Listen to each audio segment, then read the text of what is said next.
रउआ सबके परिणाम। अगर रउआ के दिन बनावे के बाद एक कप शानदार चाय से बढ़कर कुछ ना बा। आज रउआ सबके खातिर लेके आयल बाई चाय का ऐसा अनोखा खजाना। नींबू, ईरानी मसाला, आयुर्वेदिक कुल्हड़ और हाजमोला चाय सब एक ही साथ। वीडियो अंत तक देखे जाए। हम आज हमनी के बात करब ओकरा के बारे में जौन हमनी के सुबह के सुस्ती के भगावेला। ई हो नींबू के चाय जवना के पिए थी शरीर में ऊर्जा के लहर दौड़ जाला।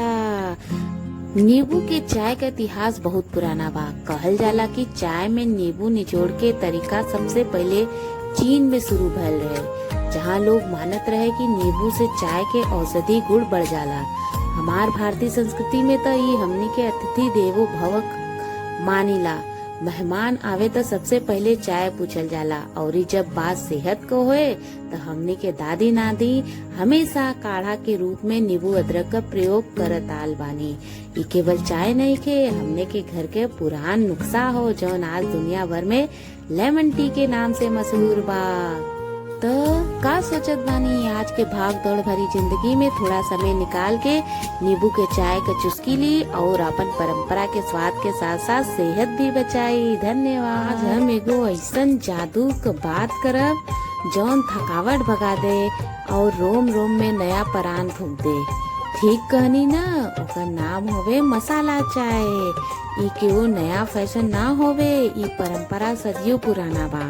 हजारन साल पहले हमार पुरखन ऋषि मुनि लोग जड़ी बूटी या मसाला के ताकत के पहचानल रहे। ओहे सबे ज्ञान आज हमार रसोई तक पहुँचल बा। जब अंग्रेज लोग भारत आइलन तो उ लोग भी चाय का दीवाना हो गइलन।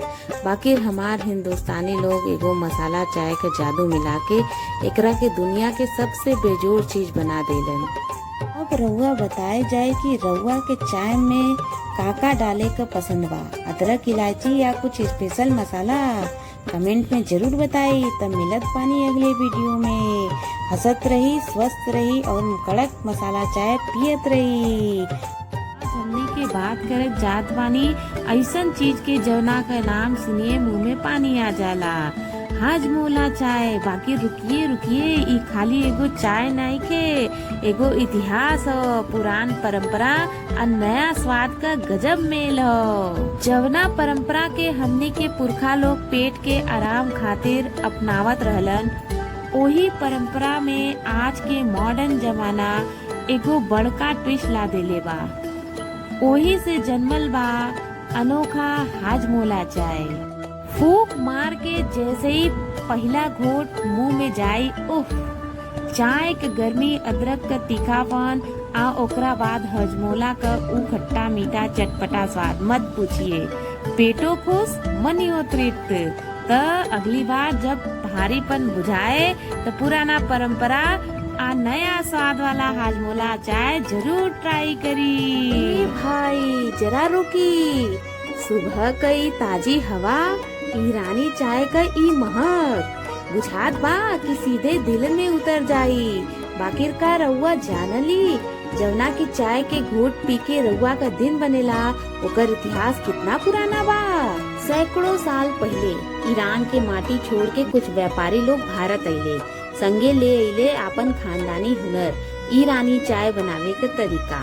वो लोग भारत के तहजीब से ऐसन घुल मिल गयल कि ईरानी कैफे आज हमनी के संस्कृति का एगो अटूट हिस्सा बन गयल बा। ई सिर्फ एगो चाय ना, ई परंपरा हो बैठ के बतियावे का, दोस्तन के साथ सुकून का जिंदगी जिए का। धीरे धीरे उबाल के बनावल जाला, जवना से ओकर स्वाद सीने में उतर जाला। तो जब रउआ ईरानी चाय का घूट ली तो ई जानी ई एगो इतिहास का सुवादित पन्ना बा। सवेरे अगर एक कप बढ़िया आयुर्वेदिक चाय मिल जाए तो पूरा दिन तरोताजा गुजरला। काहे कि खाली चाय ना, सेहत के खजाना हो। एकरा खातिर पानी में चीनी के जगह गुड़ और कुचल अदरक, 2 लौंग, छोटका इलायची, काली मिर्च, हरियर तुलसी का पत्ता डाल दे और एक एक खौला ले। खौले के बाद जौन महक लागे तो समझ ली कि अमृत तैयार बा। तो देर काहे के, आज ही बनाई ई आयुर्वेदिक चाय पी और अपन पूरा परिवार के सेहतमंद रखी। हर हर महादेव। सुधा सुगंध और चाय का चुस्की दोनों मिल जाए तो जिंदगी झूम उठे। आज हमनी के बनाए कुल्हड़ चाय, जन खाली चाय ना हमनी के पुरान परंपरा हवे। रउआ जानत बानी माटी के बर्तन में खाए पिए के चलन नया नहीं खे। सिंधु घाटी सभ्यता से लेकर राजा महाराजा के जमाना तक माटी के बर्तन के इस्तेमाल होत रहल बा। जब अंग्रेजी हुकूमत चाय पिए के चलन बढ़ गयल तो पर्यावरण के ध्यान रखत खातिर कुल्हड़ वापस आयल और हमनी के संस्कृति के एगो खूबसूरत हिस्सा बन गयल। जब खौलत चाय माटी के कुल्हड़ में पड़ेला तो माटी के सूंधी महक चाय में समा जाला। साथ ही माटी क्षारी होला जो पेट के एसिडिटी के खत्म कर देला। माने स्वाद भी बढ़िया और सेहत भी बढ़िया। वाह आहा, माटी के सुंधापन और चाय का जादू, दिल गार्डन गार्डन हो गए। रउआ आज ही बनाई और परिवार के संगे आनंद ले। हर हर महादेव। धन्यवाद। रउआ सबके परफेक्ट चाय कौन होवे कमेंट में बतावत जा। वीडियो लाइक शेयर करके पन्ना के फॉलो जरूर कर दे। धन्यवाद।